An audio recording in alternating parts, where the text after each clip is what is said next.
저는 음악에만 전념하고 자산 관리는 하나은행에 맡겨요. 믿을 수 있는 자산 관리에 영웅은 하나뿐인 내 편 하나은행.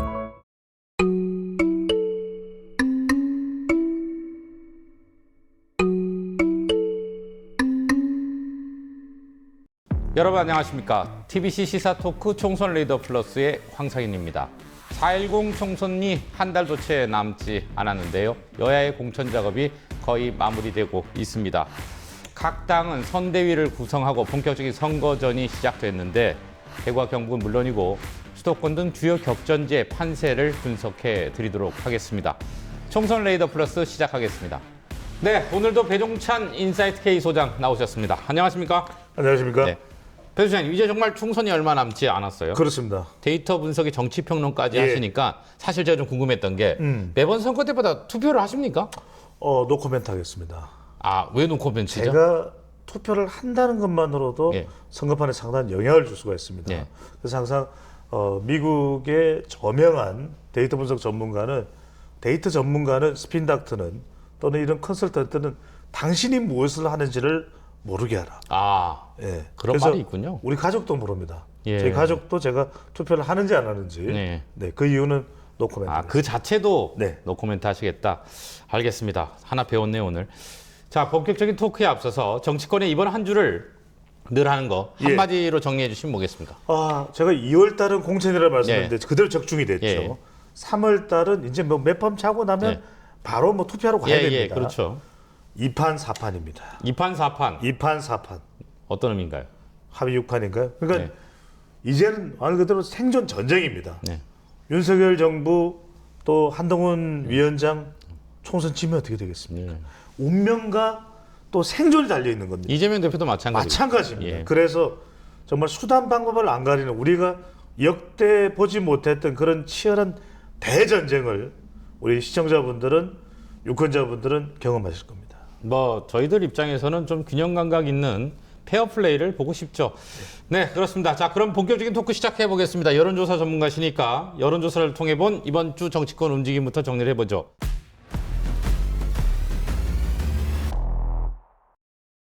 자, 배수님, 이번 주 직접 픽한 네. 여론조사 결과 첫 번째 뭡니까? 첫 번째로는 지금 흐름의 변화를 읽을 수가 있습니다. 네. 흐름의 변화, 바로 정당 지지율입니다. 네. 정당 지지율이 중요하다는 말씀을 드렸는데 지금 정당 지지율 조사에서 자, 이것이 이제 공천의 끝자락에 이제 실시된 조사 결과이기 때문에 네. 공천 파장의 여파, 공천 잡음의 여파가 영향을 미쳤을 텐데 이 정당 지지율에서 국민의힘 37% 갤럽 조사입니다. 네. 더불어민주당 31%. 네. 국민의힘이 앞서고 있네 이런 생각 하실 수 있습니다. 그런데 이 지역구와 비례대표가 다 포함된 정당 지지율의 의미를 담고 있겠죠. 네. 여기서 조국 신당이 6%입니다. 네, 네. 여러분 깜짝 놀라실 만한 것이 자, 국민의힘이 앞서는 것 같지만 앞서나 앞서지 않은 듯한 결과가 나온 것이 아, 국민의힘이 합치면. 37인데 민주당과 조국혁신당을 합치면 똑같습니다. 네. 이른바 범민주 정당 지지율과 그 다음에 국민의힘 지지율이 동률로 나타났다. 네. 말 그대로 이제 한 20여일 정도 이 총선까지 뭐 사전투표일까지 남겨두고 있는 시점에 지금의 판세는 초접전 양상, 약간의 내용의 변화는 있을지 몰라도 지금 국민의힘과 범민주 계열의 정당 지지율이 동률이다. 이렇게 보시면 되겠습니다. 팽팽하다 이렇게 봐야 되겠네요. 그리고 하나만 여기 추가로 여쭤볼게요. 개혁신당이 그 조국혁신당 나온 이후에 계속 뒤처진 것 같아요. 그렇죠. 뭐 세 가지 이유가 있겠습니다만 첫 번째로는 개혁신당의 이른바 빅텐트 상실에 대한 실망 여론이라고 봐야 되겠죠. 예. 빅텐트가 됐다 그러면은 또 제3지대에서 조국혁신당과 거의 대등한 정도의 경쟁을 했을 겁니다. 그런데 아니 뭐야 빅텐트 할 줄 아는데 여기에 대한 좌절감이 중도 또 수도권 2030 MZ세대에 영향을 미쳤다. 두 번째는 구심점이 딱히 지금 이준석 대표도 이낙연 대표도 좀 확대되는 구심점 역할을 못하고 있어요. 네. 또 지역 거점이 있어야 되는데 지금 이낙연 새로운 미래 대표도 광주에 지금 어떻게 돼? 광산 의뢰 출마를 좀 네. 어떻게 될지 모릅니다. 심지어는 반도체 벨트고 지금 지역구 중에서는 가장 평균 연령대가 낮다고 하는 화성도 어떻게 될지 몰라요. 그러다 보니까 구심점과 거점 지역이 없다. 그리고 새로운 비전이 있어야 되는데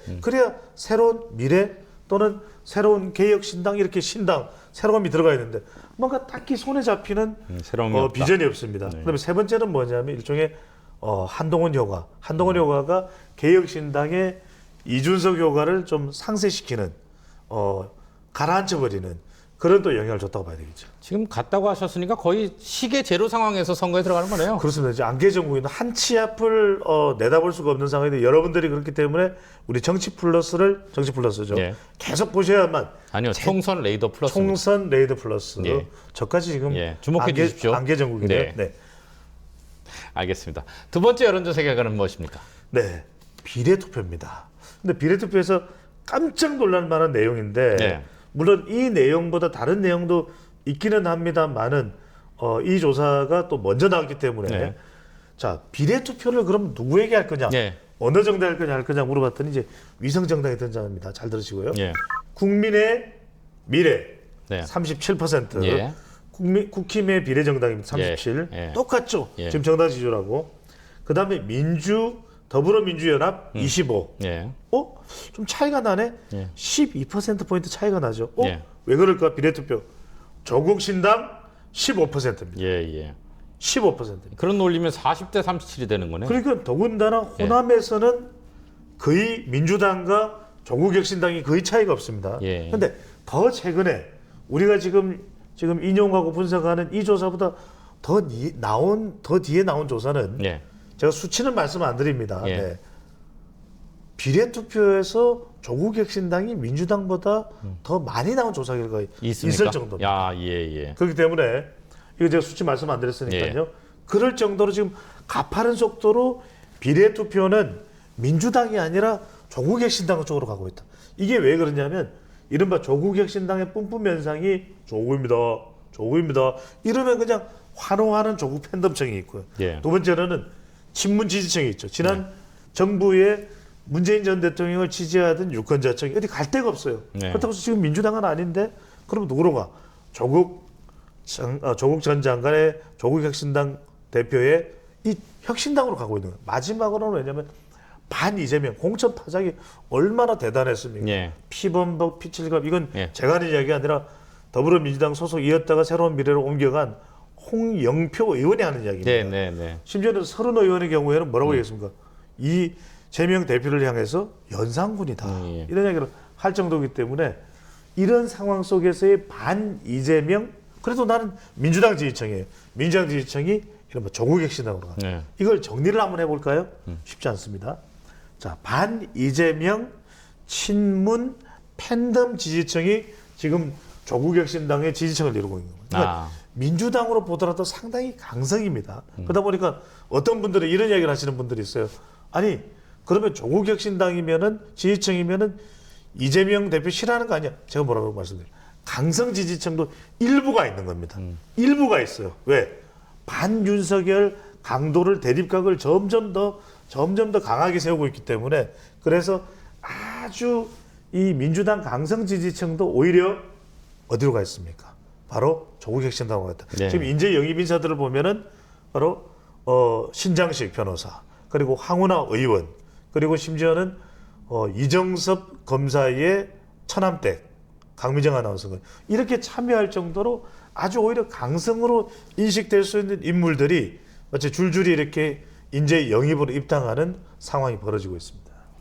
자, 마지막 세 번째 여론조사 결과는 무엇입니까? 대통령 지지율인데요.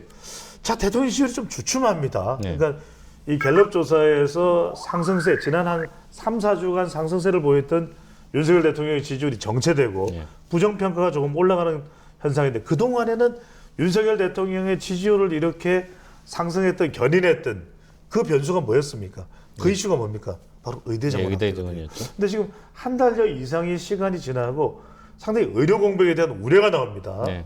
우리 대구에도 뭐 경북대 병원, 네, 뭐 예. 각종 종합 예. 상급 종합 병원들이 있습니다. 그러다 보니까 지금 국민들이 대통령의 의료 개혁 정책에 대해서 지지는 나는데 병원에 가면 불편하죠. 그렇죠. 환자 감독들은 가족들은 걱정이 불안하죠. 됩니다. 예, 불안하죠. 예. 이런 부분들이 최근에 그렇다고 해서 윤석열 대통령의 이 의대 정원 확대, 의료 정책에 대해서 반대하는 건 아닙니다. 네. 그동안 쭉쭉쭉쭉 대통령의 지지율의 동력이 됐던 이 의대 정원 확대 이슈가 조금 피로감이 유발되고 있는, 피로도가 생기고 있는 그런 정도의 국면. 이 부분에 대해서 윤석열 대통령도 국정 운영 지표이기 때문에 중요하겠지만 집권 여당입니다. 국민의힘의 총선에 자칫 영향을 줄 수가 있습니다. 왜냐하면 대통령 지지율이 좀 끝까지 올라가줘야 국민의힘으로서는 탄력을 받을 수가 있는 것인데 이 상황에서 돌발 이슈가 터질 수가 있거든요. 가령 한 가지만 더 말씀드리면 최근에 이른바 이종섭 전 국방부 장관의 호주 대사 임명 이런 부분들도 그래서 이제 총선을 완전히 좌우할 수 있는 결정적인 이슈는 아닐 수도 있겠지만 그래도 부담이 조금이라도 된다면 그건 걱정거리 아니겠습니까? 그런 만큼 이런 이슈가 해병대 우리 바로 경북 지역의 수해 복구 현장에서 있었던 그 사망 사건에 대한 부분도 대통령 지지율이 좀 가파른 상승세를 보이다가 정체되는 또 행보하는 이유로 꼽을 수 있고 이것이 총선에 미치는 영향에 우리가 주목해 봐야 되기 때문에 이번 여론조사 중요 여론조사로 꼽아봤습니다. 알겠습니다.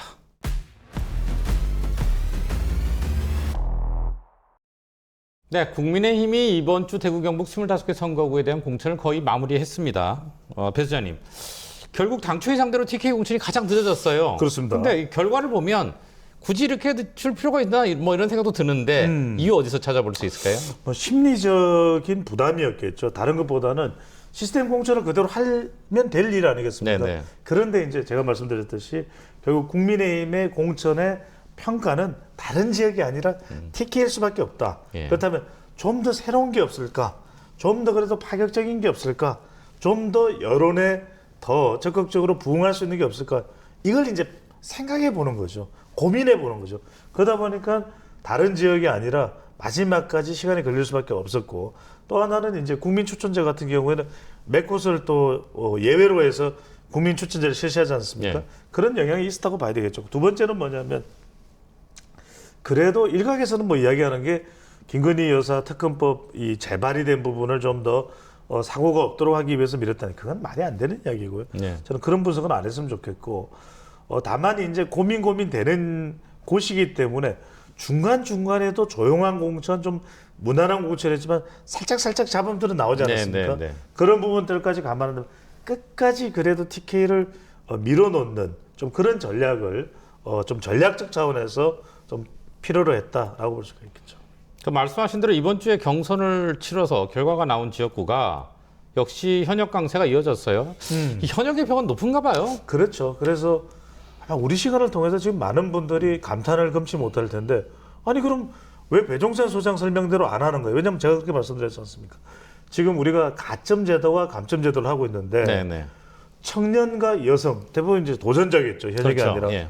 아니 이 사람들한테 가점을 뭐 25% 뭐 25% 하지 말고 45% 50%를 줘라. 예. 그러면 대등해진다니까요. 그럼 대등해져요.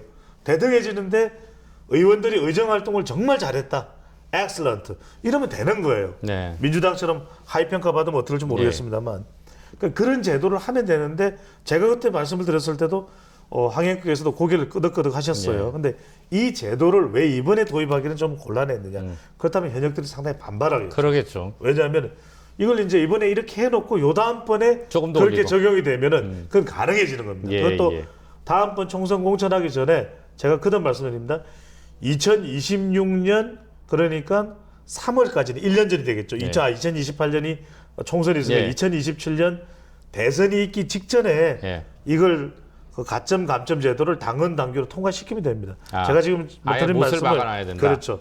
이건 각 당에서 국민의힘뿐만이 아닙니다. 민주당에서도 두 정당 모두 당헌 당규에는 뭐라고 되어 있냐면 여성을 한 30% 지역구 공천을 하겠다. 예. 그렇게 해놓고 이게 의무 조항이 아니에요. 네네. 권고 조항입니다. 그런데 다음번에는 꼭 이 부분을 좀 실천하는 그런 정당의 모습을 봐야 될 것 같습니다. 실질적인 점수를 줘야 한다. 예. 이런 말씀이시네요. 자, 관심을 모았던 국민 추천에는 대구에서 동구 군위군 갑 그리고 북갑이 포함이 됐는데 후보가 결정됐습니다. 기자 리포트 보시고 얘기 이어나가겠습니다. 국민의힘이 국민추천을 받은 대구 동구 군의군갑에 최은석 전 CJ제일제당 대표이사를, 북구갑에는 88년생 우재준 변호사를 최종 후보로 발표했습니다. 동구 군의갑 최은석 후보자에 대해선 글로벌 기업을 운영한 경험과 전문성을 살려 지역과 국가의 경제 활성화와 국가 발전을 도모할 전문 인재로 판단했습니다. 또 북구갑 우재준 후보에 대해서는 청년의 시각에서 새로운 정책 제안을 제시하고 기성세대와 미래세대를 잇는 가교 역할을 충실히 수행할 것으로 기대했습니다. 배 소장님, 네. 그 국민 추천제 뭐 대구엔 두 곳이었어요. 효과, 총선에 미치는 영향 어떻게 보세요? 글쎄요, 저는 뭐 아주 크지는 않을 것 같아요. 없다고는 할 수 없겠죠. 예. 물론 좀 젊은 세대가 이른바 2030 MZ 세대나 여성의 발탁이 이제 되는 그런 결과로 나온다면 이제 그게 영향을 줄 텐데 뭐 그렇다고도 볼 수도 있는 것이고 그렇지 않다고도 볼 수 있는 거예요. 왜냐하면 그런 결과가 나왔죠. 예. 직업이 무엇이냐에 따라서 네. 또 다른 판단이 이루어질 수 있습니다. 젊은 세대라도. 그러니까 참 이런 부분에 대해서는 마냥 젊은 것만으로 2030 청년 세대에 대한 배려로만 인식이 안 될 테니까 결과적으로는 우리가 이 공천이라는 것은 좀 어메이징해야 됩니다. 파격적인 것이 있을 때 이것이 전반적인 수도권의 표심과도 연결되면서 이 국민추천제라는 제도를 통해서 말 그대로 좀 더 혁신적인 부분을 국민의 힘이 고심했구나 이런 효과가 있거든요. 네. 일단 국민들의 심리적인 동기부여를 할 수 있는 효과가 있는데 결과적으로는 많은 사람들이 놀랄 정도 우리가 뭐 어떤 놀랐을 때 어떤 신용을 그렇게 합니다. 제스처를 그렇게 하면 뿅. 예. 근데 그 정도의 후보자는 아니었지 않냐 네. 이렇게 본다면 결국 뭐 효과가 없지는 않겠지만 그 효과는 극히 제한적이다. 지극히 제한적일 것으로 보입니다. 자, 이제 공천이 거의 마무리됐으니까 전체적으로 국민의힘이 텃밭이라고 이른바 불리잖아요. TK가. TK 공천 어떻게 평가하십니까? 그 지적을 받았던 조용한 공천의 진원지가 영남이기도 하고요. 이번만은 무난하게 네. 이렇게 봐야 될 것 같습니다. 그만큼 윤석열 대통령으로서도 그렇고 집권 여당인 국민의힘도 부담이 많은 이번 총선 아니겠습니까? 네, 네. 총선 결과에 따라서 이제 윤석열 대통령의 향후 3년의 임기, 또 집권 여당의 운명, 한 위원장의 미래, 예. 차기 지도자로서의 경쟁력 이런 부분에 다 영향을 줄 수밖에 없습니다. 그렇다면 온갖 잡음이 일어나고 이것이 마치 전쟁판이 되는 상황이 벌어진다 그러면 그것은 극히 큰 부담을 안고 갈 수밖에 없을 겁니다. 그렇다면 원칙과 기준은 세우되 그 원칙과 기준에 적용이 되는 그런 공천을 할 수밖에 없을 것이고 이번만은 무난하게 다음번은 저는 이러지는 않을 거라고 봅니다. 왜냐하면 4년 후에 다시 이런 공천을 한다 그러면 상당한 반발이 나올 거예요. 왜냐하면 지금은 위기감에 따라서 불만이 있더라도 지금도 몇몇 지역에 제가 뭐 굳이 특정인을 거론을 하지는 않겠습니다만 지금 전략 공천된 곳이나 또 특정 지역에 대해서는 불만이 나옵니다. 네. 그럼에도 불구하고 이것을 다 감내하고 그런 불만이 잦아드는 이유는 바로 이번 선거가 그만큼 중요하다. 위기감에 따라서 반드시 이겨야 되는 국민의힘의 선당 후사의 그런 위기감이 공감이 되고 있다. 뭐 완전하지는 않더라도 네. 그런 상황으로 TK 공천도 역시 이번만큼은 무난할 수밖에 라는 식이 되겠죠. 지금 공천에서 이제 끝났으니까 이제 분석을 좀 해보는 건데 탈락하거나 불출마를 선택한 TK 현역 대부분이 초선입니다. 이 부분은 어떻게 해석해 볼 수 있을까요? 물론 뭐 중진 이상이 이제 생활에 하시면서 그 이후에 뭐 선수를 늘리는 측면이 있겠지만 초선 의원들이 많이 타겟이 됐다 그럴까요? 하여튼 뭐 그렇죠. 그렇지 않다라고 할 수 없는 게 첫 번째는 그래도 중진보다는 중진이 이 견고하게 당선 가능성뿐만 아니라 당에서의 기여도나 이런 부분들을 더 많이 인정받았다 이렇게 볼 수가 있죠. 일종의 초선의 경우에는 경선 탈락을 하거나 경북 지역도 그렇죠. 불출마를 하게 되면서 오히려 희생양이 됐다. 시상경이 됐다. 또 하나 두 번째로는 뭐냐면 꼭 그런 경우만 있는 건 아닙니다. 그렇죠. 좀 더 의정 활동을 잘했더라면. 예. 그러니까 이른바 것도 이제는 있죠. 초선도 안전지대가 아니다. 네. 이전에는 우리가 우선 컷오프를 하거나 예. 또는 교체 기준을 세울 때 중진 우선이었거든요. 예. 근데 이제는 더 이상 다른 PK 지역을 보고 인근에 대구 경북 인근인 울산을 보더라도 꼭 그렇지만은 않아요. 네. 그런 만큼 초선도 그냥 안전지대로 머물러 있을 것이 아니라 얼마만큼이나 TK 지역처럼 공천만 받으면 당선될 가능성이 높은 지역은 마치 강남이나 다름없기 때문에 네. 본인이 초선일지라도 의정활동의 능력과 그다음에 당에 대한 기여를 보여주지 못한다면 언제든지 교체될 수 있다. 그런 것을 다시 한번 확인할 수 있는 내용도 우리가 결과로 볼 수 있는 것이죠. 지난 총선에서 제기됐던 공천 학살의 이런 표현들은 이제 쓸 수가 재현되지 않았어요. 그런데 쇄신 혁신에 대한 열망도 컸었던 게 사실이거든요. 자, 그럼 이제 중요한 건 본선인데 네. 이런 공천이 총선에는 어떤 영향을 미칠까요? 이번만큼 좀 다를 것 같아요. 이전에는 왜냐하면 중진들을 대거 교체해서 좀 책임지는 모습을 보이지 않는다면 그런 경우에는 수도권 표심까지 영향을 미칠 정도였거든요. 네. 그런데 한번 따져보시자고요. 2020년에 당선됐던 현역 의원들, 특히 TK 경우에는 대선 승리에 상당히 또 기여를 했습니다. 그렇죠. 그렇지 않습니까? 예. 또 두 번째로는 지방선거에도 상당히 기여를 했습니다. 네. 그러니까 지금 선거에 있어서 계속해서 패배를 했다면 사실 대거 교체가 불가피했을 거예요. 네. 그런데 집권 여당으로서 대선과 지방선거까지 승리하는데 TK 또 중진들의 활약이 또 기여가 높았기 때문에 그런 부분에 대해서 인정해 주는 것이고, 두 번째로는 이번에 만약에 대구 경북 지역에서 공천 파장이 일어난다. 말 그대로 무슨 대장동 공천이 된다. 또는 뭐 친명 행제 비명 행사 같은 공천의 결과가 나온다 그러면 집권 여당은 사실상 거의 무너지고 말 겁니다. 그런 부분에 있어서 최대한 보면은 어떤 큰 모험을 감수하기보다는 좀 안정적으로 가서 총선 승리를 도모해 보겠다, 시도해 보겠다라는 전략으로 읽어야 될 것 같아요. 네. 이제 말씀하신 대로 지역구 공천이 거의 마무리되면서 이제 비례대표에 관심이 쏠립니다. 국민의힘의 위성 정당인 국민의 미래 비례대표 공천 작업이 한창인데 공천의 방향은 지금까지 보면 어떻게 잡혀 있다고 보세요? 첫 번째로는 기본적으로는 한동훈 위원장도 그렇고 공천위원들도 그렇고, 물론 이제 위성 정당이기 때문에 다르죠. 지금 뭐 국민의힘의 공천 시스템과는 좀 다를 수 있겠죠. 네, 그렇지만 네. 원칙적으로 이제 영향을 안 줄 수는 없기 때문에 그렇죠. 한 위원장이 밝혀놓은 것은 여성을 좀 많이, 그 다음에 또 청년들을 가급적 조금이라도 더 이런 기본적인 방침은 있습니다. 하지만 네. 지금에 와서 더 중요한 것은 돌발 변수는 두 번째로 조국 혁신당의 출연입니다. 네, 네. 그렇다면 지금은 전체 구성원들의 비율은 어떨지 몰라도 적어도 상징적으로 중요한 인물은 뭐냐면 지금 조국 혁신당과 더불어민주연합에 대해서 동반 심판을 강조해 줄 수 있는 인물. 그래서 지금 거론되는 것이 이뇨한 전 혁신위원장. 네. 이뇨한 전 혁신장이 일종의 다목적 역할을 할 수가 있습니다. 네. 이런 부분들을 한국인이자 동시에 미국인인 한미 동맹에 대한 관련된 부분 강조. 그게 왜냐하면 민주연합의 어떤 진보 성향의 반미적 성격을 띠는, 물론 그 후보가 또 물망에 올랐다가 교체되기도 했지만 비슷한 성향의 또 후보자들이 얼마든지 재등장할 수도 있거든요. 네네. 그런 부분들의 일격과 일침을 가할 수 있는 성격이 이뇨한 전 위원장에 있고, 또 한편으로는 교육자이기 때문에 지금 의대 정원과 관련된 부분, 그 외에도 한동훈 위원장이 채워지지 못하는 부분들을 좀 보완해 줄 수 있는 능력, 이런 부분들, 더군다나 호남이기 때문에 5.18과 관련된 부분까지도 말 그대로 다목적 역할을 해줄 수 있는 사람이, 물론 이건 제가 이제 예로 말씀을 드린 건데, 이뇨한 전 혁신위원장 같은 역할을 해줄 수 있는 사람이거나 아니면 이뇨한 전 혁신위원장이 직접 그 역할을 해주는 게 필요하겠죠.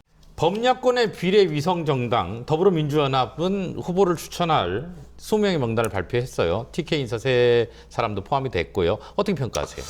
면면을 보면 전문가들도 포함되어 있고, 네. 총선 승리 그리고 비례 위성 정당에 대한 득표를 많이 하기 위한 전략적인 목표가 담겨 있습니다. 네.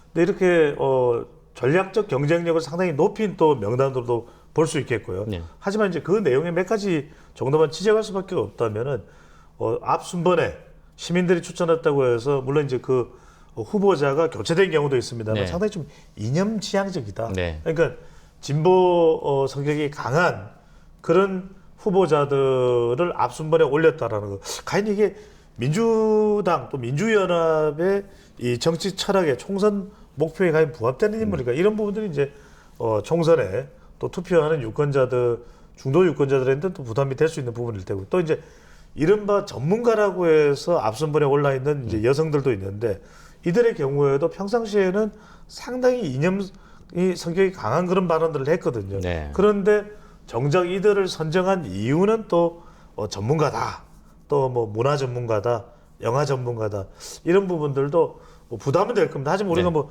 결과는 알 수 없는 그렇죠. 거니까요. 예. 민주연합으로서도 네. 다양한 성격의 이 야당 후보자들을 결집시켜서 선거에 효과를 거두겠다. 그런 취지는 분명히 담겨 있는 것으로 보입니다. 네, 알겠습니다.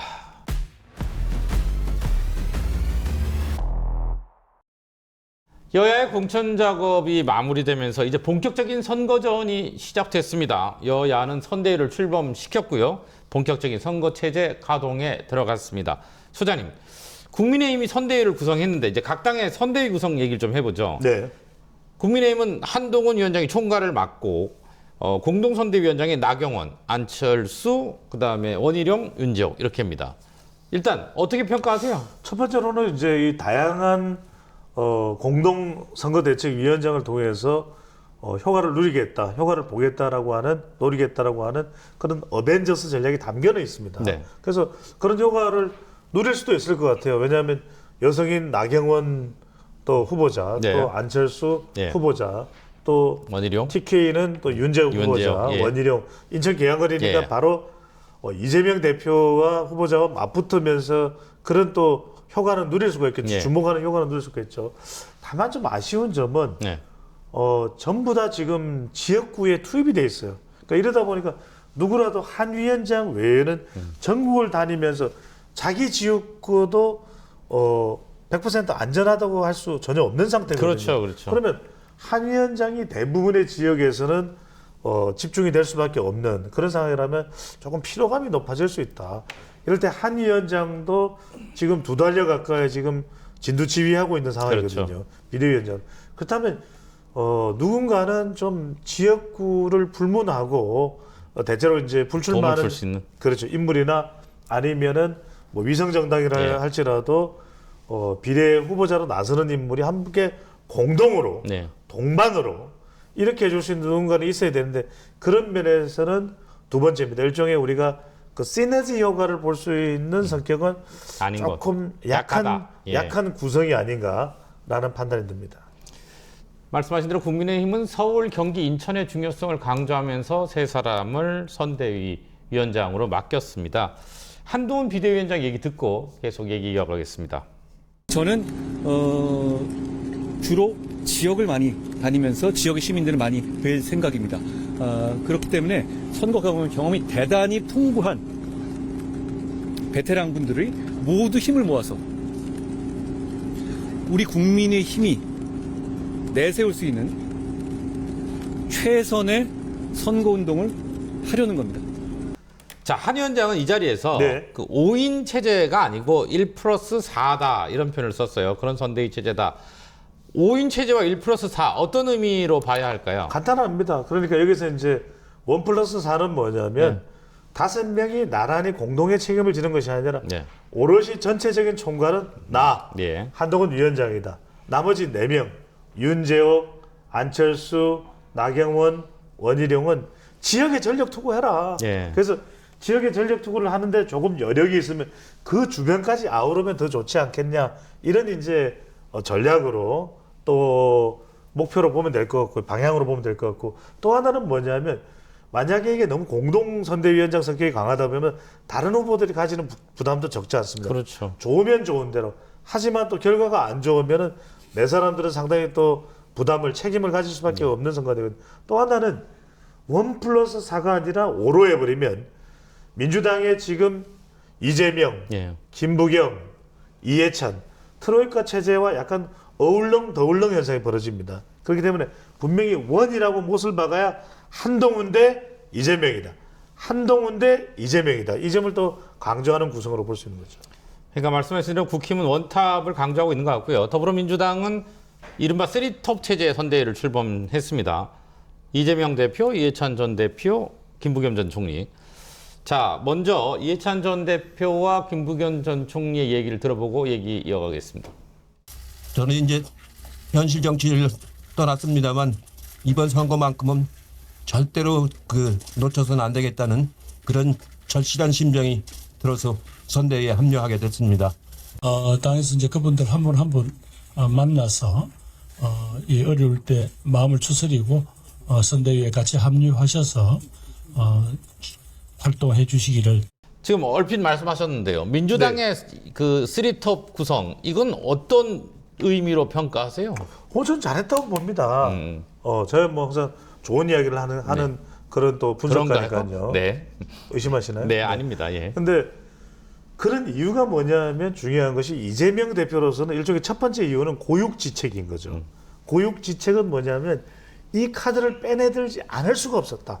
왜 그러냐면 지금 이재명 대표로서는 안에서도 공천 때문에 난도질이 됐고 네. 바깥으로서는 끊임없이 음습하는 바로 이 리스크가 있거든요.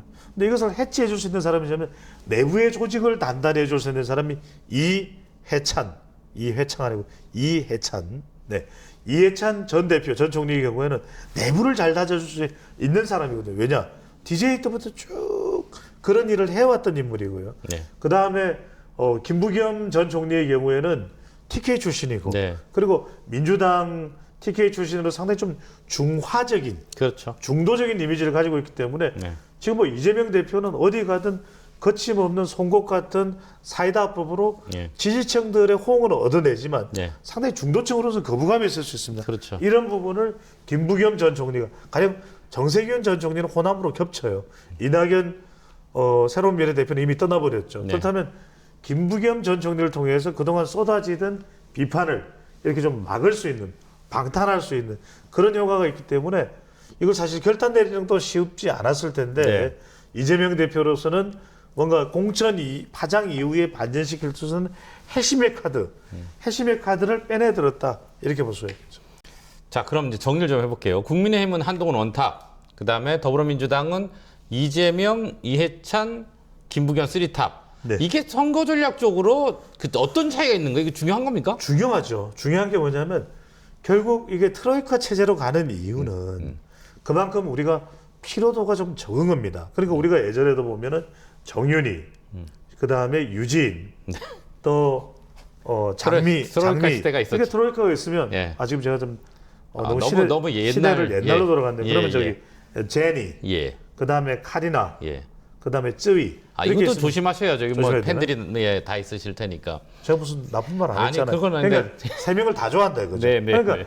이 사람 안 좋아하면 이 사람 좋아하는 사람이 생기고 예, 예. 이 사람 좋아하면 이 사람 싫어하는 생기면 이 사람을 좋아하게 되고 그러니까 네. 이른바 세 명이 이렇게 선순환 구조를 가져갈 수 있다는 건데 한동훈 위원장 지금 뭐 잘하고 있어요. 왜냐하면은 정치 경험이 없는 한 위원장이 2달 만에 그래도 이만큼 국민의힘의 결집도를 끌어올렸다는 것만으로도 그리고 실제로 그런 조사들이 많이 있지 않습니까? 한동훈 위원장에 대한 평가, 이재명 대표에 대한 평가, 그러니까 비교되면서 경쟁 우위를 가져가는 그런 결과들도 볼 수 있는데 혼자 하면 피로해. 그러니까 네. 항상의 랭크도 혼자 이거 한다고 생각해보세요. 네. 얼마나 또 뭐 그렇죠. 호응이 없겠죠. 할 수도 없죠, 제가. 배종찬 소장이나 하니까 예, 예. 지금 열화 같은 호응이 저희도 한 분이 더 있어야 그럼 트로이카가 되겠네요. 네, 그까지는 필요 없을 예, 거고 네. 저건 예. 가능한 거니까요. 예.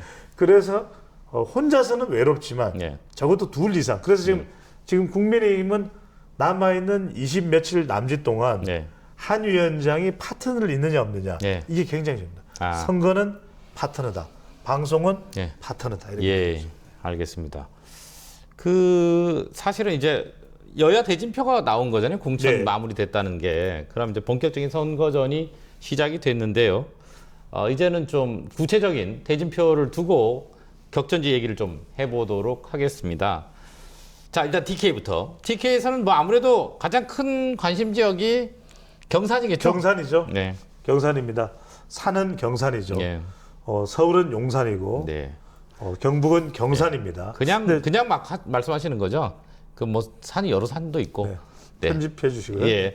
자, 중요한 것이 네. 지금 경북에서는 대체로 전지 대구까지 포함해서 국민의힘 강세 지역이거든요. 네, 네. 단 한 지역, 단 한 지역이 바로 윤두현 현 의원이 불출마를 선언한 바로 이 지역 경산입니다. 여기에 그만큼 경산의 아들 바로 최경환 전 부총리, 이건 제 표현이 아닙니다. 네. 언론 보도에 나오고 있는 것이기 때문에 워낙 개인 인지도와 또 호감도와 충성도가 높은 것이 경산입니다. 네. 그렇기 때문에 하지만 또 여기에 국민의힘의 지지 기반을 무시할 수 없거든요. 아, 그럼요. 말 그대로 선거 초반은 최경환 전 부총리가 좀 견인하고 있습니다. 여기에 조지현 후보자죠, 국민의힘은. 과연 그 조지현 후보자는 조지현 후보자의 선거가 아니에요. 이거는 국민의힘으로 맞대응하는 선거이기 때문에 과연 전반적으로 선거판 전체적으로 국민의힘이 영차. 또 두 번째 중요한 것은 뭐냐면 이번 선거가 민주당과의 정말 물러설 수 없는 대전쟁이거든요. 네. 한 석이라도 안 돼. 한 석이라도 우리가 가져와야 돼. 이런 선거 판세가 선거 막판에 이어진다면 조지현 후보자 쪽에도 국민의힘 후보자 쪽에도 상당히 지지층들이 좀 더 결집해주는 그런 영향이기 때문에 이건 알 수가 없습니다. 말 그대로 저보고 투표일 전날 개표일 1시간 전에 물어보더라도 여전히 모르겠다라고 답변할 수밖에 없는 것. 끝까지 우리 대구 영북 유권자들 개표 방송을 우리 TBC와 함께 해주시고 이 보시는 분들이 손에 땀을 쥘 수밖에 없는 전국적으로도 마찬가지입니다. 단 한 지역 경북 경산입니다. 경경입니다. 네, 그 뭐 다른 지역도 사실 관심이 있긴 하겠죠. 근데 저희가 가장 큰 관심이 경산이라는 얘기고요. 이제 다른 지역을 좀 넘어가 보겠습니다. 뭐 이번 총선에 아무래도 최대 접전 지역이라고 하면 뭐 당연히 수도권일 텐데요. 수도권 지금 현재 판세 어떻게 보세요? 그렇습니다. 수도권 판세는 지금 뭐 초접전인데 대체적으로 우리가 모든 지역에 대한 여론조사 결과를 아직까지도 공천 몇 군데가 안 된 곳은 있어요. 그렇기 때문에 지켜봐야 되겠습니다만 대체적으로 첫 번째는 지난 총선과 같을 수는 없는 거죠. 왜냐하면 지난 총선 때는 말 그대로 민주당의 싹쓸이였어요. 원사이드하게. 싹쓸이였어요. 한강별도뿐만 아니라 뭐 다 마찬가지였는데 이번의 경우는 수도권이 서울, 인천, 경기가 그렇지는 않을 것이다. 그래서 지금보다는 국민의힘 후보자들이 더 많은 지역에서 지난 4년 전과 비교를 해보면 더 많이 당선이 될 텐데 과연 그 숫자가 얼마나 중요한데 여러분들 이렇게 보시면 될 것 같아요. 이거는 어디 가지나 뭐 제가 추정 분석인데 서울은 상당히 민주당과 대등한 쪽으로 갈 것이다. 경기도는 그래도 조금이라도 더, 왜냐하면 지금도 현역 광역단체장도 그렇고 직전 광역단체장이 바로 이재명 더불어민주당 또 대표였던 게 경기도는 그래도 특히 이제 경기 남부 지역입니다. 경기 북부는 좀 국민의힘이 그래도 기회를 노려볼 수 있을 테고 경기 남부에 워낙 숫자가 지역구가 많으니까 여기는 민주당이 조금이라도 더 우세하면서 경기도는 민주당이 우세한 이른바 서국 경민, 서울은 국민의힘, 경기도는 민주당, 인천이 중요하죠. 저는 인천은 거의 반반 정도 될 가능성이 높다. 인천이 상당히 중요한데 지금 전통적인 인천에서 보수 성향이 강한 곳이 바로 이 송도가 있는 연수구입니다. 이런 지역들이 다 이제 이전에 4년여 전에는 보수 정당 후보들이 획획 썰어졌는데 이번의 경우에는 이 지역들을 좀 보완해 가면서 적어도 팽팽한 대결, 적어도 의석수로 보면은 절반 대 절반에 가까운 숫자로 가지 않겠느냐라는 것이 지금 나오고 있는 정당 지지율이나 또 지난 이번 총선의 이 지표들을 볼 때 분석을 해볼 수 있겠습니다. 이걸 조금 디테일하게 몇 군데 샘플링을 해서 이렇게 본다면 자 서울, 마포을, 광진을 지금 뭐 여론조사 상으로는 역시 뭐 민주당 강세인데 이건 어떻게 보세요? 마포를 말씀하셨는데 마포를 오늘 우리가 소개해드리는 결과를 보면은 정청래 물론 이거 날짜마다 여러분들 다 다를 건 개요를 좀 잘 봐주시면 좋겠고요. 정청래 49대 함운경 33입니다. 좀 차이가 있죠. 이 이유는 뭐냐면 여기는 이제 지지율로 수렴하더라도 정청래 최고위원의 경우에는 인지도가 높죠. 또 적어도 민주당 지지층으로부터는 호감도가 높겠죠. 그리고 그러니까 이른바 민주당 성향의 유권자들은 한 표도 빠뜨리지 않는다는 거예요. 그렇다면 함은경 후보로서는 본인의 인지도도 높지가 않죠. 그리고 지지층들의 충성도도 어느 정도 되는지 확인할 게 없죠. 여기는 이른바 할로 이펙트. 뭡니까? 할로 이펙트. 후광 효과입니다. 후광 효과를 통해서 이 지역은 정청래 대 한동훈, 한동훈 대 정청래의 성격이 되는 그런 양상이 나타날 것이고 그래야만 함은경 후보도 해볼 만한 선거전이 될 좀 거고요. 짤막짤막해 주십시오. 광진을은요. 예, 짧게요. 예. 네. 자, 고민정 후보와 네. 오신환 후보인데 이거 예. 팽팽하다고 봐야 되겠죠. 예. 그런 이유는 오신환 후보자도 뭐 이 지역은 아니지만 또 야세가 상당히 민주당세가 강한 관악에서 두 번이나 또 당선됐지 않습니까? 예. 그런 또 관록이 있습니다. 게다가 이제 고민정 의원, 고민정 후보자의 고민은 뭘까요? 고민. 네. 네, 그 고민은 바로 이 최근에 친명과 친문 대결에서의 파열음, 네. 파장 이 부분이 좀 고민되는 부분이거든요. 예. 얼마나 민주당 지지층들이 결집을 할까? 혹시 여기에서 내부에서 유권자들에서 지역에서 분열이 없는가? 이런 부분들도 영향을 미치기 때문에 상당히 마포을과 비교를 해보면 광진을이 더 치열한 접전 양상 그리고 오신환 후보가 조금 더 올라가면서 수성하려는 고민정 후보와 맞붙는 대결 구도가 될 것으로 보입니다. 말씀하신 대로 이런 조사들이 지금 다 기간과 또 한 조사 기간에 따라 다 달라요. 어쨌든 간에. 자, 경기는 수원병. 네, 먼저 이제 경기도가 왜 수원이 중요한지를 아실 필요가 있는 것이 예. 경기도는 민주당 강세, 더군다나 4년여 전에 총선에서는 경기도가 민주당이 싹스를 냈던 곳이 경기도인데 예. 이 경기도의 가장 핵심 지역이 어디겠습니까? 수원입니다. 야. 수원에 5개의 지역구가 알렸는데 그 5개의 지역구의 모든 주인이 어느 당입니까? 민주당입니다. 예. 그러다 보니까 여기에서 적어도 2석까지 국민의힘이 확보하느냐 못하느냐가 경기도 전체 선거의 결과와도 연관되어 있거든요. 그런데 상당히 바짝 쫓아갔다. 그만큼 지지율이 시간이 지날수록 가까워지고 있다는 걸 확인해 볼 수 있는데 첫 번째는 뭐냐면 김영진 수원병입니다. 41%, 박문규 36%. 예. 그러니까 지지율도 첫 번째로는 상당히 또 접전 양상으로 경기도에서 나타나고 있고 두 번째는 뭐냐면 김영진 의원이 이재명 대표의 측근이기도 하지만 박문규 전 장관은 산업통상부 장관이었죠. 예. 이 박명구 전 장관은 또 윤석열 정부의 또 핵심 관료였어요. 더군다나 수원에 기반을 두고 있는 수원의 수성고등학교를 나왔죠. 예. 그런 인물이기 때문에 이 지역도 점점 수원도 경합하는 지역들이 두세 곳 정도 나타나고 있는 양상입니다. 인천, 계양을 어떻게 보세요? 사실은 이 지역이죠. 예. 저는 결론적으로 다른 말을 뭐 덧붙이지 않겠습니다. 예. 저는 이재명 대표가 앞서가고 있죠. 예. 하지만 원희룡 전 장관의 추격세가 만만치 않습니다. 그래서 여기는 시간이 지나면 지날수록 이재명 대표의 지지율은 견고한 가운데 예. 원희룡 장관이 얼마만큼 빠른 속도로 이 격차를 좁혀가느냐가 중요한데 자 여러분들 이걸 잘 보셔야 돼요.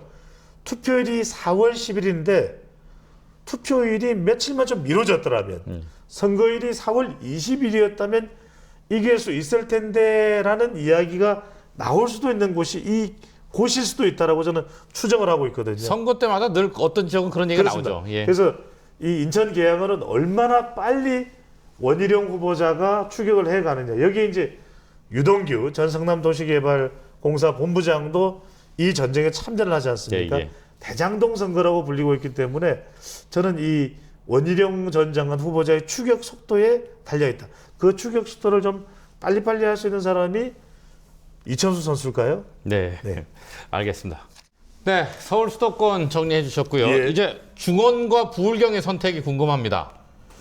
그렇습니다. 중원의 경우는 이제 충청권이죠. 충청, 예, 충청. 충청권이 예. 사실상 이번 총선의 전체 결과를 좌우한다고 봐야 될 거예요. 아. 그런 이유는 뭐냐면 수도권에서 국민의힘이 훨씬 많은 숫자로 더불어민주당을 앞서기는 쉽지 않거든요. 그렇다면 인천, 서울, 경기에서 부족한 의석수를 국민의힘이 어디에서 채울 수 있냐? 충청이에요. 야. 왜냐하면 충청이 최근 들어서 상당히 중도 성향에서 네. 또 윤석열 정부의 정책에 대해서 호응이 또 나타나고 있는 지역이 충청이기 때문에 그런 경우도 있고 아닌 경우도 있습니다만 그리고 워낙 지난번 총선에서 무려 28개의 의석 중에서 20석을 민주당이 가져왔어요. 그러면 8석밖에 되지 않는 이 국민의힘은 이걸 좀 더 많이 얻어낼 수 있는 기회가 됩니다. 과거에도 보면은 절반 이상을 보수정당이 가져갔던 적이 많습니다. 그런 만큼 이번에 좀 눈여겨볼 만한 지역이 충남의 공주부여청이야. 바로 예. 여기가 정진석입니다. 예. 정진석 의원이 이 비대위원장도 역임을 했었었나요? 했죠. 하여튼 이 정진석 의원이 이번에 당선되면 5선 정진석 의원이 6선이 됩니다. 6선이 되죠, 6선. 말 그대로 국회의장 영순이다. 네. 국민의힘이 이기는 경우에는 총선 승리하는 경우. 저희 주호영 의원도 있죠. 예, 6선이 되는. 조영 의원 계시네요. 예, 예, 이거 있습니다. 취소할까요? 예, 아니요, 괜찮습니다. 네. 말씀하세요. 예. 그래서 지금 공주부여 청량에 이 정진석 의원이 대체로 좀 나오고 있는 여론조사 결과를 보면 지금 예. 화면으로도 보기 계실 텐데 예. 앞서가고 있습니다. 근데 이제 박수현 예.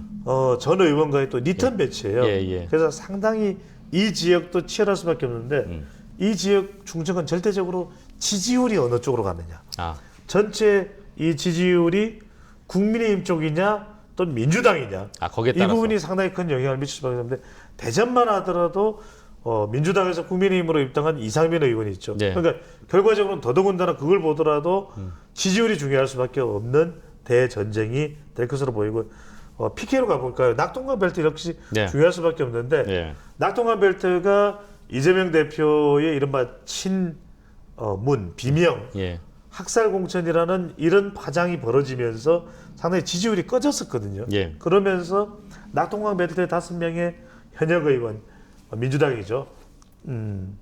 전재수, 최인호, 예. 또 김두관, 민홍철, 김종호 비명 소리가 들렸다는 거예요. 근데 최근 들어서 이제 김부겸 전 총리가 선거대책위원장으로 재등장을 하고 또 이해찬 전 대표가 또 집안 단속하면서 조금 이제 지지율이 조금 반등하고 있다라고 하는 그런 분석이 가능해집니다. 그럼에도 불구하고 이 지역도 제일 중요한 것은 지난 4년 전을 볼 때 비교해 보면 그때와 비교해 보면 지지율이 많이 내려와 있는 상태예요. 네. 결과적으로는 아무리 현역이라도 낙동강 벨트에서 고군분투하고 있는 민주당 현역들은 마치 가뭄의 담비 같이 그리고 지친 체력의 비타민 같이 볼 것 없는 상황에 우리 TBC 명품 프로그램처럼 이렇게 뭔가 채워줄 수 있는 것이 와야 되는데 그것이 지금 민주당의 좀 혁신적인 그런 공약이 나오느냐, 비전이 나오느냐, 예. 또는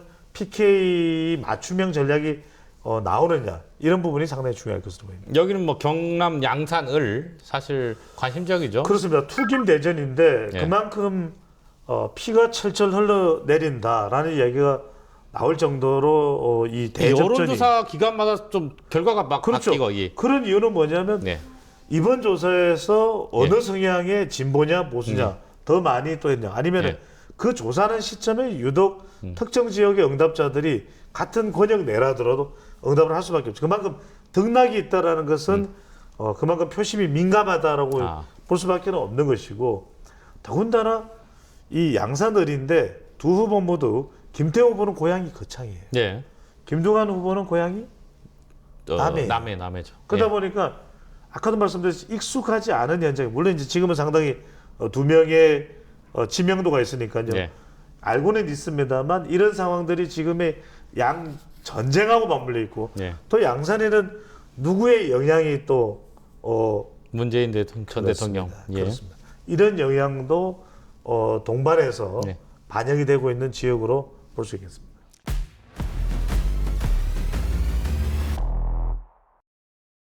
자, 이제 제3지대 정당 얘기로 넘어가 보도록 하겠습니다.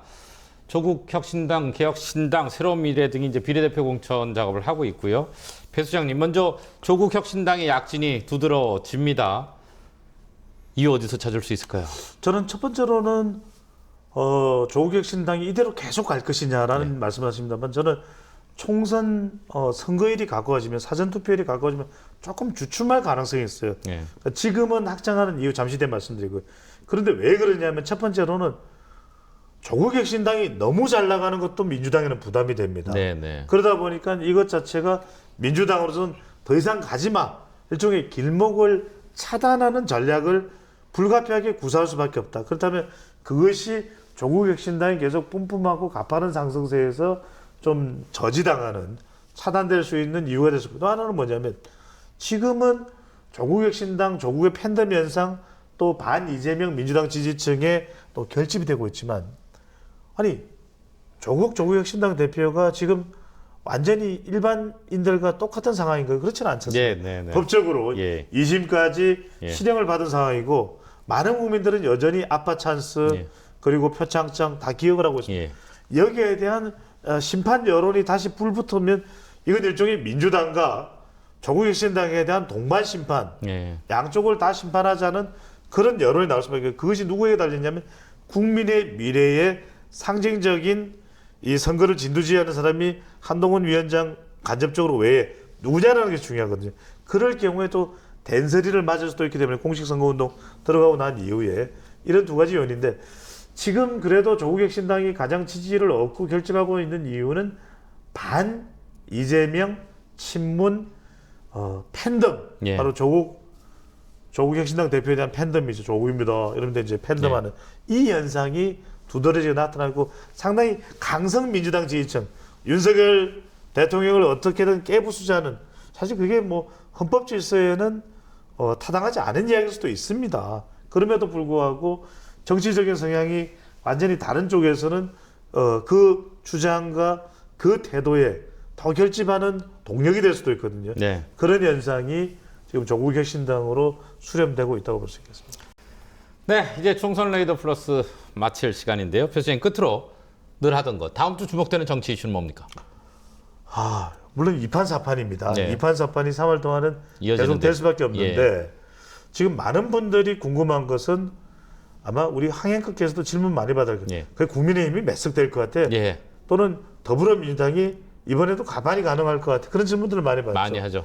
말 그대로 저는 이 2판 4판의 안개 이 총선판 속에서 말 그대로 누구도 지금 많은 사람들은 뭐 100 몇 석이다, 어느 당이 뭐 149석이다, 167석이다 이른바 총선을 앞둔 마케팅을 하고 있거든요. 예. 이건 어디까지나 정략적인 마케팅인 것이고 네. 가당치가 않은 일이죠. 어디 알 수가 있나요? 예. 감히 지금 예. 우리 국민들 앞에서 가슴에 예. 손을 예. 얹고 있다면 그런 예측은 할 수가 없는 예. 것이고 끝까지 이 상황은 저는 오리무중의 상황이다. 예. 그래서 우리 시청자분들에게 강조드리는 것은 계속해서 이 정치 플러스를 보시라. 봐야지만 네. 보셔야지만 선거 예측과 선거 판단과 선거 평가에 눈을 가질 수 있다는 점을 강조드리고 싶습니다. 2판 4판 오리무중. 네. 네, 총선 레이더 플러스 여기까지입니다. 고맙습니다. 감사합니다.